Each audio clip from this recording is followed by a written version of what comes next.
But I snuck up on y'all, didn't I? So now we saying good morning. Good morning. Y'all want to date there? I told you, boy, I comes too. And this is an important one too, boy. I did this one without warning. Seer, Washington, Nero.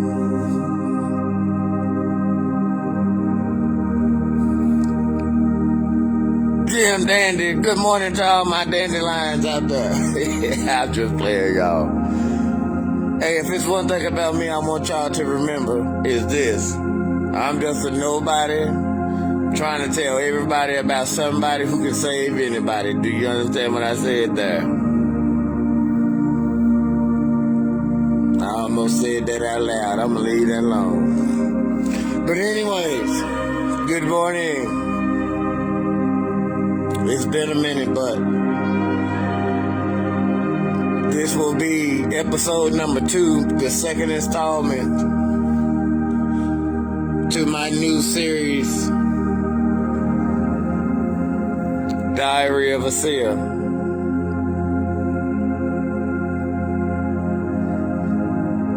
Death is only the beginning.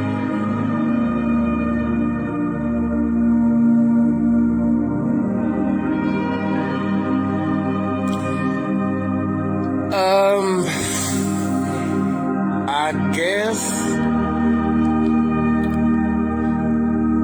I would like to start this one back where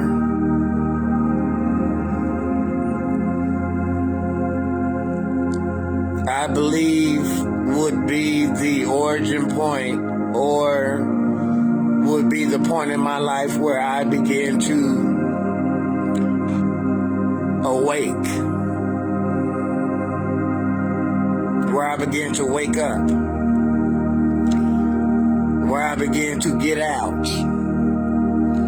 It will be the point in my life where my eyes will begin to open. If you remember the first one,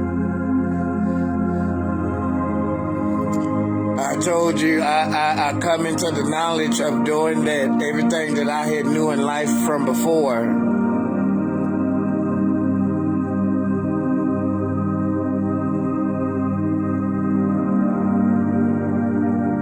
was all a big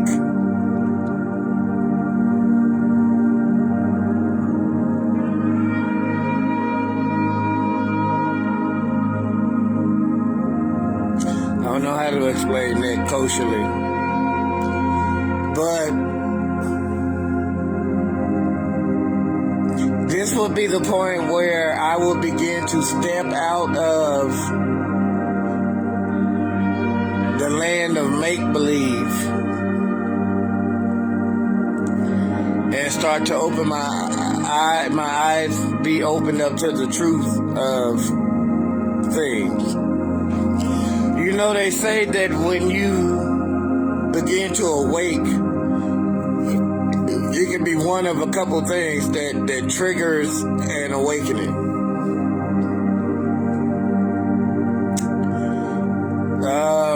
They said it can be a grave epiphany that you have, or they say a lot of times when a person begins to awaken, particularly a chosen one,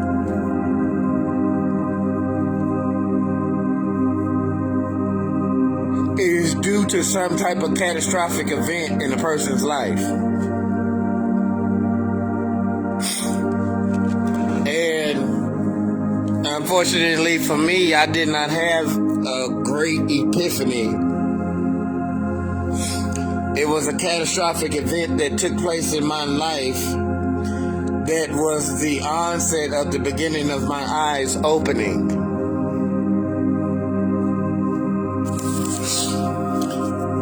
So let's journey in.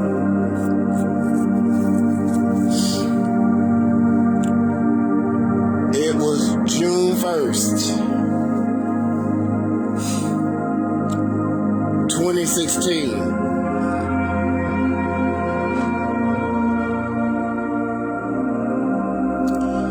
at this particular time, I was living in Texas.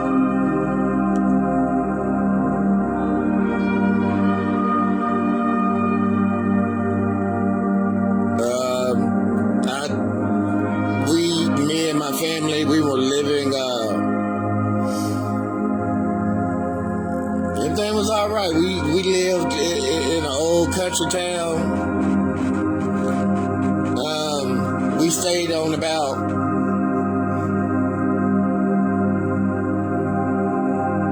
2 acres of land. We were surrounded by cows and dogs to all sides of us. It was a country town. It was like each of the houses were like a block or so apart from each other, except for our next door neighbor who was right next to us. But other than that, the houses were pretty far apart from each other. Like I said, the town only had like 600 people in it. Small town. We ourselves, we had about 1.85 acres of land. I believe that's what it measured out to be. So it's June 1st. My wife at the time was at work, and she stayed even further off and her job was even further off into the bush. She worked kind of, I would say, almost directly in the middle of Davy Crockett National Forest. And so June 1st, she worked like she was a setting, a homestead nurse, like a call-in nurse. So she worked at 12-hour shifts. 10, almost 12-hour shifts.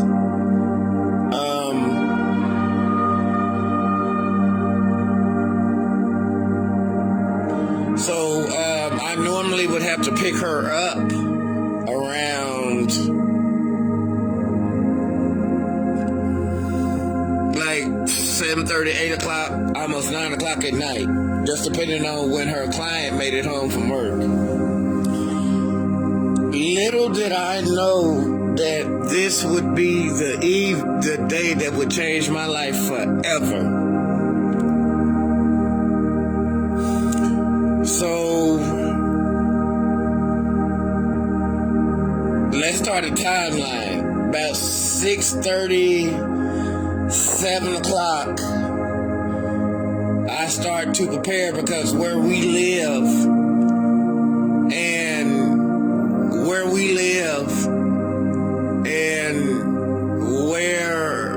I had to go to take her to work at was about a 30-minute drive. Where she worked at and where we live, it was about a 30-minute drive apart. Because it was like, she worked like 22 miles away. Like I said, she worked off in the middle of Davy Crockett National Forest in Texas. So come 6:30, 7 o'clock that morning, that evening, I'm preparing to go and pick her up from work. Now, I had noticed earlier that we were having car troubles. We had a 2002 or 2003 white Dodge Caravan. Or Town and Country, I think it was. Yeah, it was a Town and Country. A white one. And earlier that day, it had never really given us car issues before. It had never really given us problems before.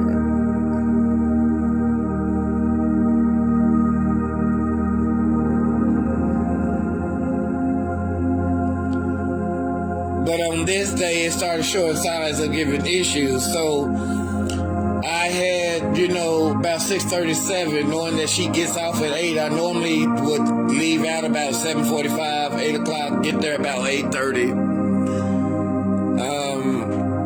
Because about that time, she'll be, coming on out between like 8:30 and 9 o'clock. And mind you, this is June 1st. It's almost the summer solstice, so the sun was going down about in between 8:30 and 9 o'clock at night. So I leave. Now, mind you, once we got past, okay, so I stayed in a country town. It was like a 3 to 5 mile drive before you hit another more kind of populated and embedded town. But once you left out of that particular town, which was the town that we had originally moved to from where my home is, once you leave that town, then you're practically on a country road, like an inhabited country highway, so to speak, for at least 15 miles before you reach the next populated town. So I'm driving, I'm on this country highway. It's a country road, but it's a highway. The speed limit is 70, 75. Everything's big in Texas. And my car begins to run hot.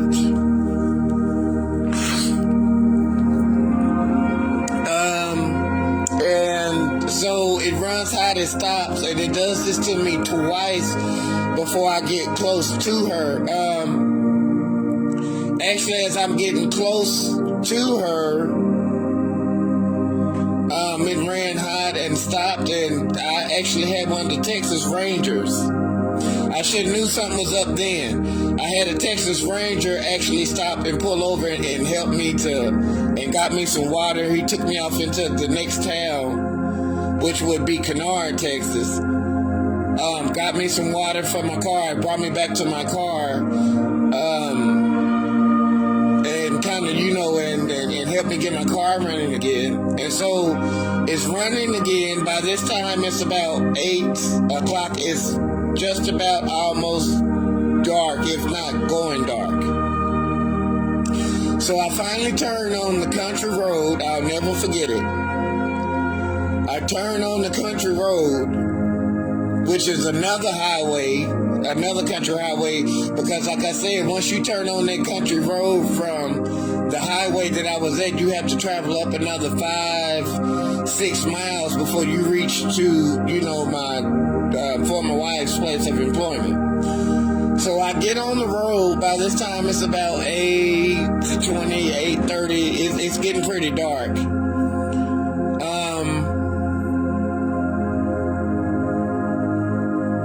And finally, my car was stopped for what I didn't know would be the last time. About 3 miles, 3.5, 4 miles up off into Davy Crockett National Forest. Okay, so the road that we are on at this time is a 2-lane country road. CR, I can't remember, I think it's CR, I ain't gonna tell the number, for safety's sake. But it was a country road inside of David Crockett National Forest. I'm surrounded by forests on both sides. I'm talking about tall, at least 40, 50-foot trees on both sides. 2 lanes, one going and one coming. And finally, my car stops. And by this time, it's dusk. It's getting pretty dark outside. So I get in contact with my, by this time, my wife's client had made it home from work. She was private sitting for her father. By this time, the client had made it home from work and they were waiting on me, trying to figure out where I was. So I get in contact with them. They are another 2.5, 3 miles up the road. and I let them know that I have that the car has ran hot again, and it has stopped on me and has cut completely off.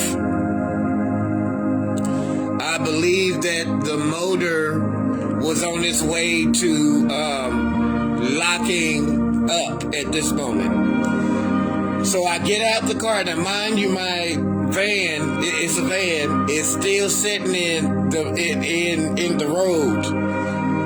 The road really didn't have no shoulders on it, and the way that it stopped right in the middle of the road as you're going off into David Crockett National Forest. So I turn on my hazard lights. By this time it's getting pretty dark. By this time it is dark. So I have only like my hazard lights, my headlights, and it's practically illuminating the area in the forest where I'm at, because if it had not been for the lights, I would have been like in the completely dark thick of the forest. And so I get in contact with, my wife, former wife and her boss.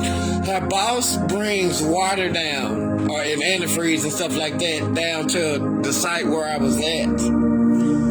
And so when she pulls in, and I actually have a video, I didn't know it. I have a video that I was taping, that I was recording on my phone.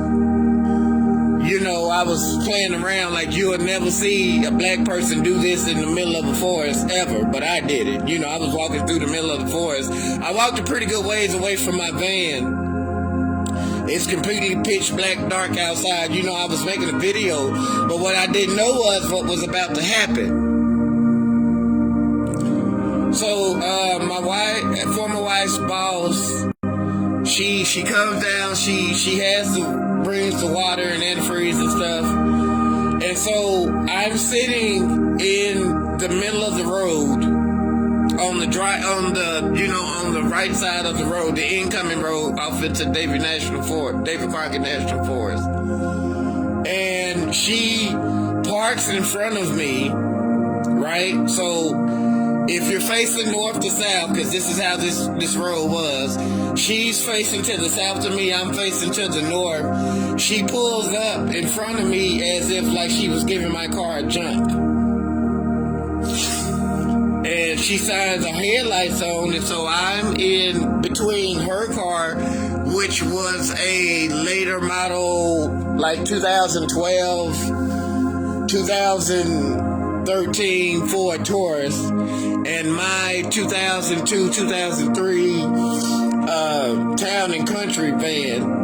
So I'm in between her car and my van. She has her her headlights on so that I can see to administer water off into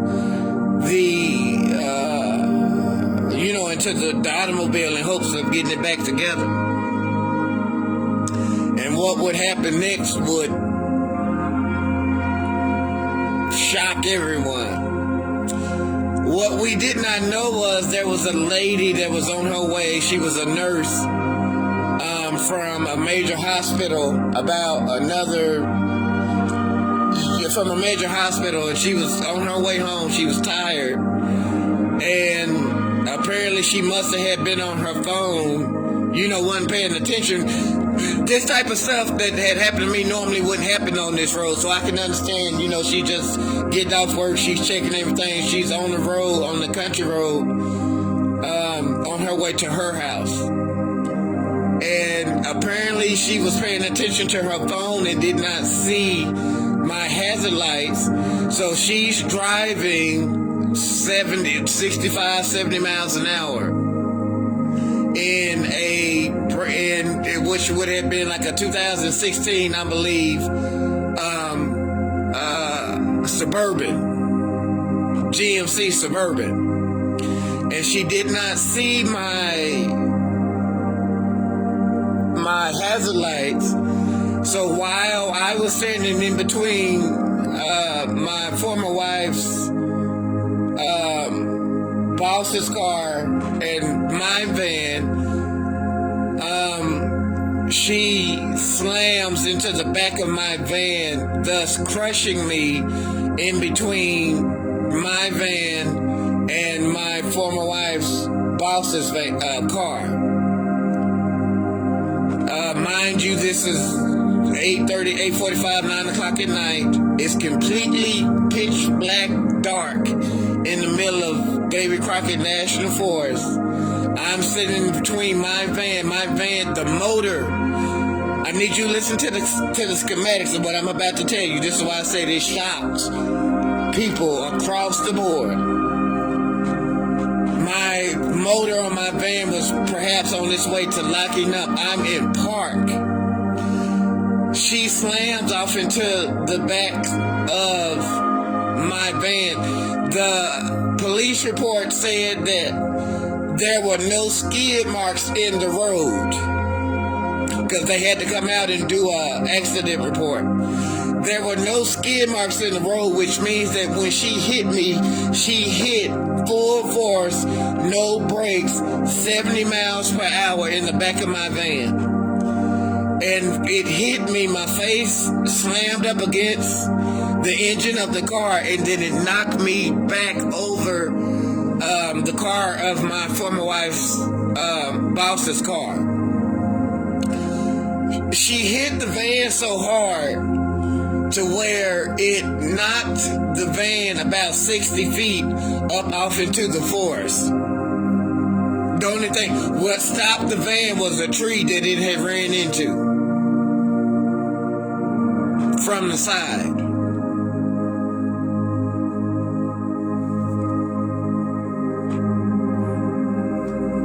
Let that sink in for a second. She knocked the van 60-something feet off into...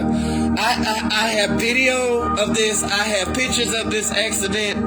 I have pictures of the police report, in which I will post later, so for all of you all to see.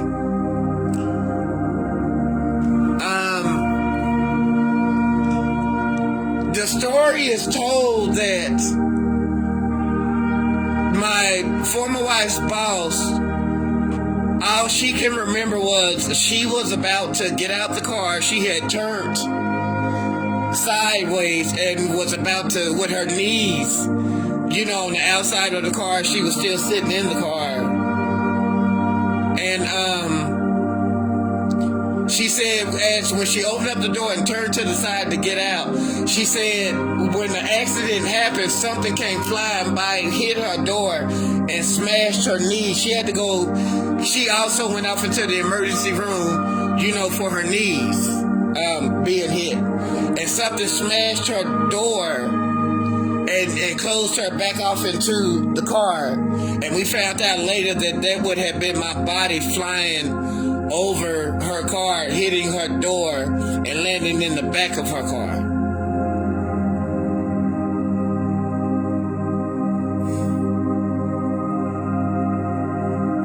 All I can remember from that is I was standing in front of the van, and the next thing I know, I was picking myself up off the ground. This is something I never shared with anybody, and this happened in 2016. This is 22. I never shared this with nobody until a couple of days ago. I remember when I was getting up off of the ground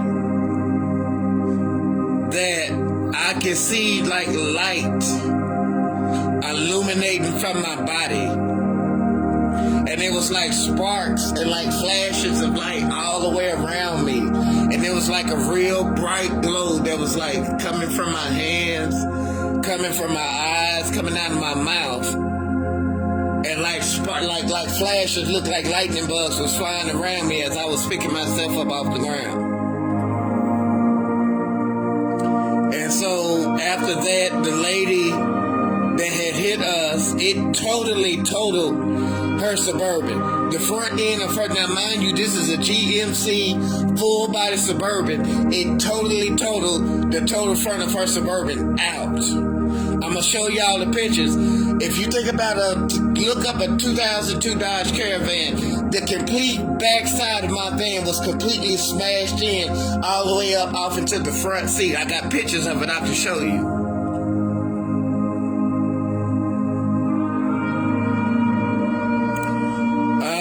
They called the authorities, the Texas Highway Patrol pulls up, and the fire stations. At this point, I stood up, and when I noticed what happened, it was then I collapsed and began to go off into shock. They called a helicopter to come get me, to take me to the hospital, but what was happening was, at this time, a major thunderstorm was coming in from the east, and the helicopter was on its way, and it had to turn back, because other than that, it would have met the thunderstorm. So they called the ambulance to come and pick me up and drove me an hour away ironically, to the hospital from which the lady that had hit us, she was a nurse where she worked at. Needless to say, I don't remember too much about that night because of the medication and, and all the tests and everything that they had to do on me. But needless to say, approximately 5 to 6 hours later, I walked out of the emergency room.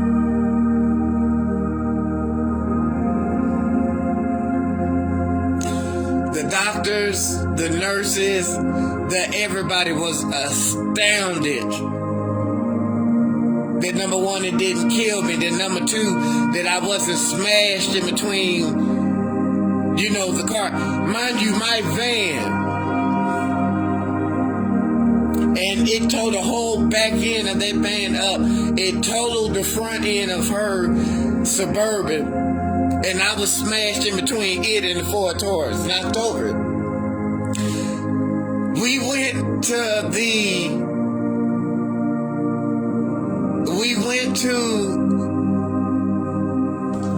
to the record place where the car was. And I have a video there I'll post all of these videos. I have a video there that actually shows the van. The Suburban hit the van so hard from the back that it knocked the radio out the console. The radio was hanging out the console when we went and saw the car. You can literally see where the front of the van had impacted my knee. I had scars and cuts on my knee. It should have snapped my leg in half, but it didn't. It just knocked me over the car.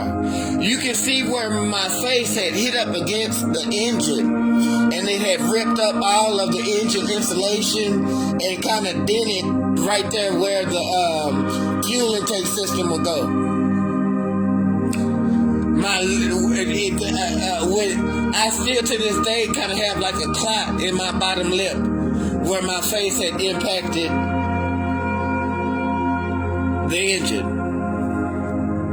I still have the scar on my knee to this day where I was impacted by, in Texas they have a front license plate and a back license plate, where I was impacted directly right there where the front license plate was. I have pictures of it. You can see where it's dented in and everything. I believe that an angel had came into my body with the light that I had seen and the bright lights and the shining around me. I believe an angel had to come off into my body and had took residence just long enough for me to come out of danger, and then it left back out once I, was getting back up.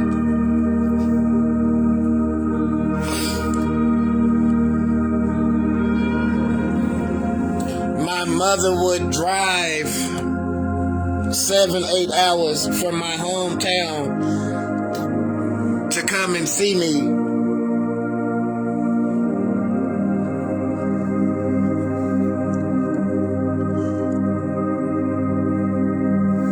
I remember looking into the eyes of the doctors and all of the nurses that were standing around. And they were in total shock. They were like, "We cannot believe, sir, that you are even alive."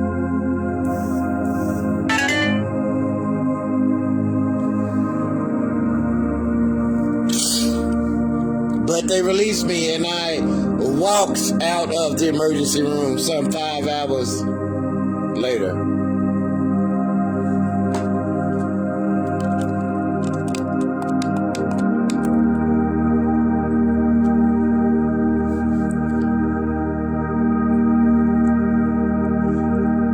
This happened, it was a Wednesday evening. I'll never forget it because we missed church.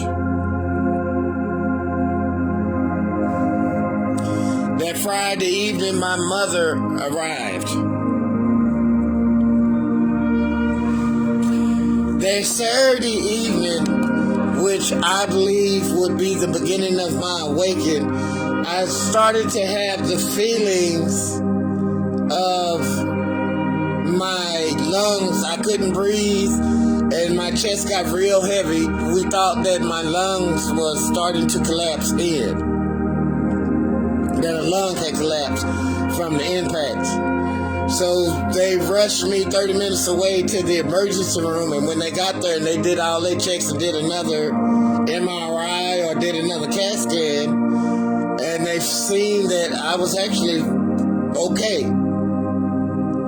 So what they had determined was that from the accident that I had begun to have symptoms of traumatic PTSD.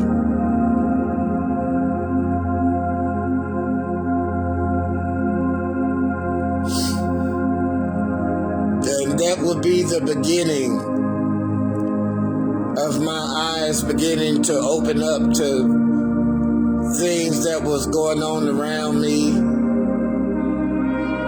things that I was blinded to, things that I didn't know that was going on behind my back.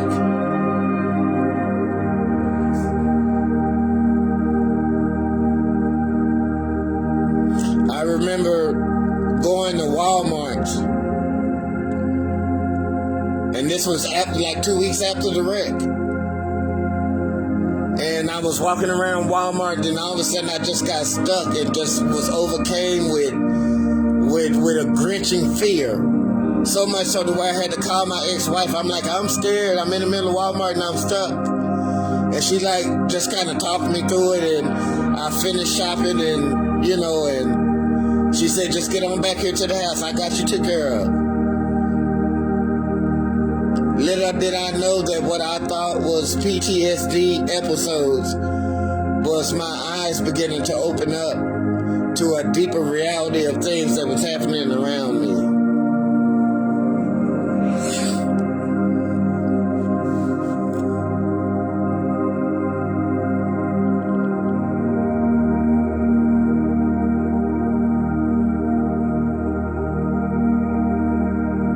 If I may, let's fast forward 2 years.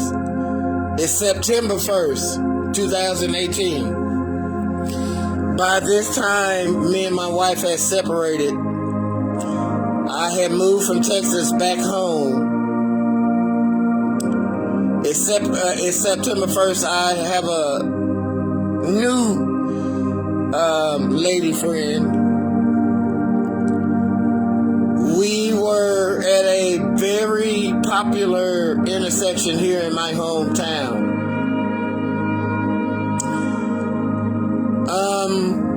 Now this is a special intersection.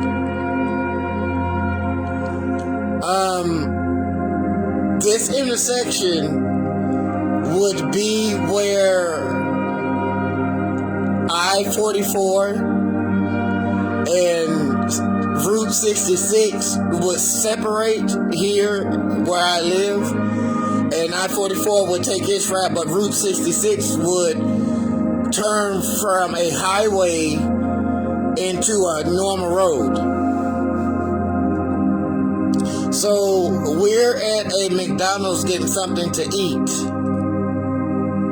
Again, the atmosphere was just weird and crazy, but I wasn't paying too much attention. Even though my eyes were open, it was a weird atmosphere, but I just wasn't paying too much attention. And so at this particular intersection, northbound, westbound, and southbound is all normal road. But the eastbound side of the road was, like I said, Route 66 highway ending, turning into a normal road. So this is practically, it was I-4 interstate, I-44 and Route 66 were together. I-44 turns and continues south, but Route 66 continues and then ends and becomes a normal road. So this is a highway, listen to me now, this is a highway that is ending, turning into a normal road. And at this particular intersection that we were at, the northbound, southbound, and westbound is normal road, but the eastbound is highway coming to a stop at a light and then continuing on normal road.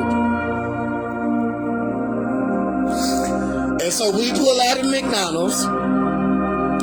We're on our way back to my house, to eat and to deal with children.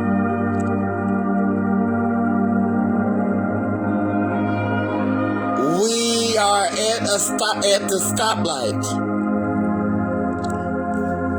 The light turns green. My lady friend at the time was being petty, playing with the radio because she didn't want to hear a song that I was wanting to listen to. I'll never forget the song, Hold Me by Janine.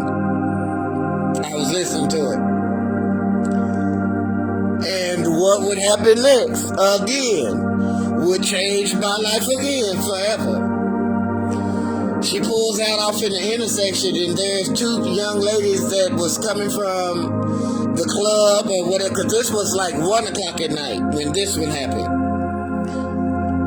And the next thing I know, I'm trying to catch my breath, and I'm looking at Wingstop. What I didn't know was that as we were crossing that intersection, that there was a young lady who was coming off the highway, who was trying to beat the light, and she T-boned our car. And at this time, she had a 1991 Chevy Lumina. Now, mind you, this is before this is a metal Chevy Lumina. This is before cars switched over into fiberglass. She T-bones the car on my side. It was and she too was driving a Chevy Suburban XL. She hits the side of the car that I'm on at least 55, 60 miles per hour. They call it a near side collision. When you're T-boned in the car, it was a direct T-bone. I have pictures of this car. I will post them as well. I will make just one big post of the videos and the pictures of both automobiles that I was in. Statistics say that 71% of people that is hit in a near side collision, that is hit on the side of a T-bone, don't survive.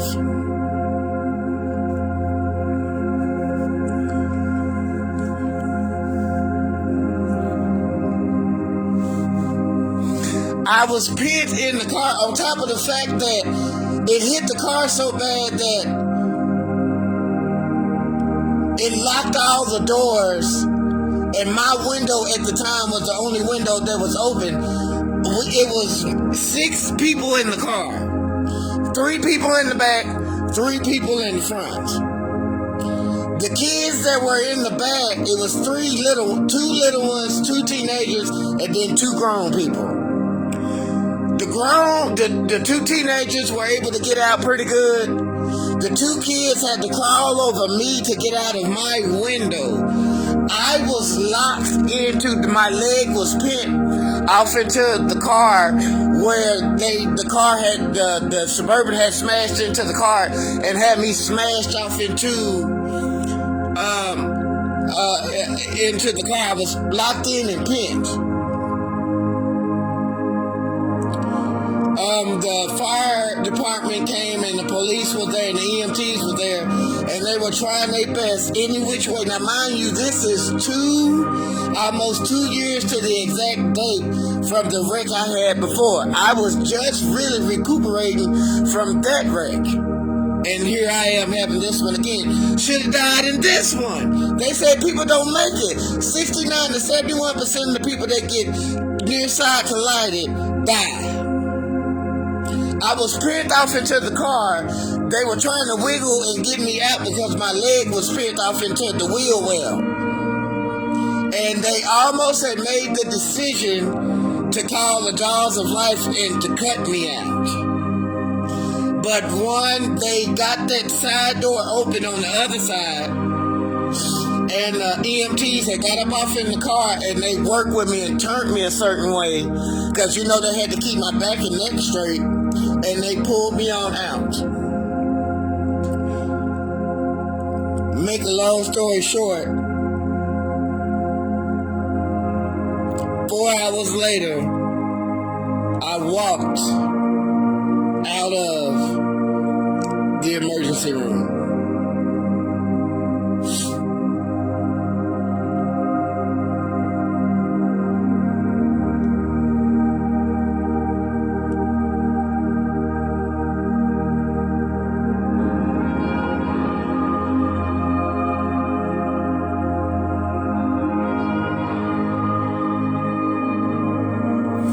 Thus, this accident taking me even further down the rabbit hole. And it was there after that accident that my eyes really began to open up to the things that was happening around me that before I was not able to see. It was at that point to where I began to awaken to just how far and deep down and into the rabbit hole I really had sunk.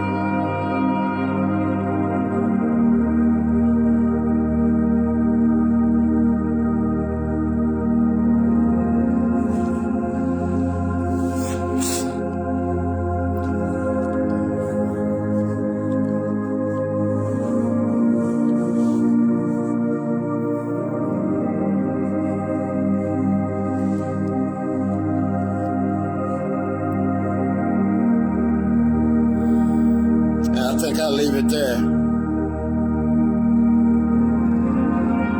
It's set up for part 3,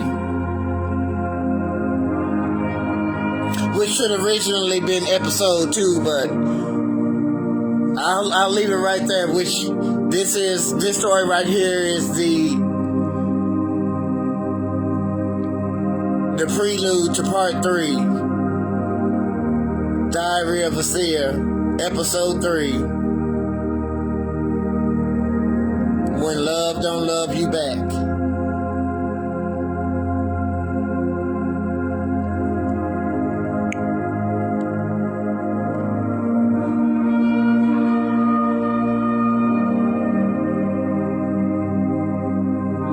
Love you.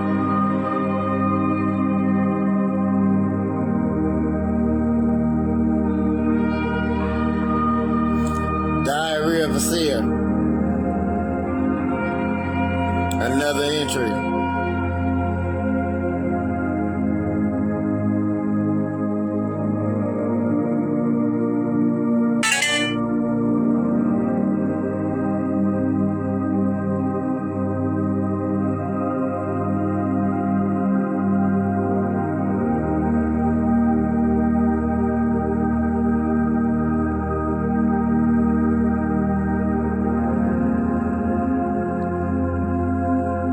God bless y'all. Love y'all. Hey, y'all check out a little bit later on. World premiere of my new hit, Tiny Things.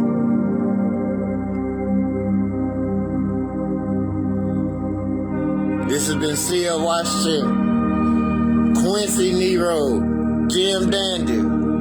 Shouts out, good morning to all my dandelions around the world.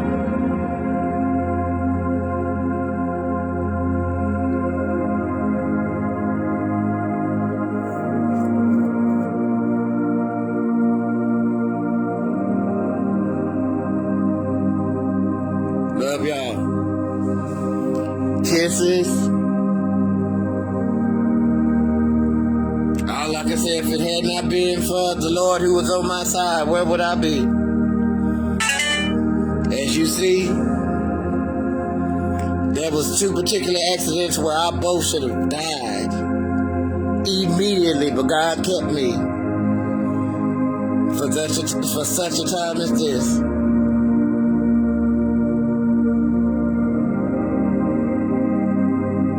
I'll see y'all for the next installment.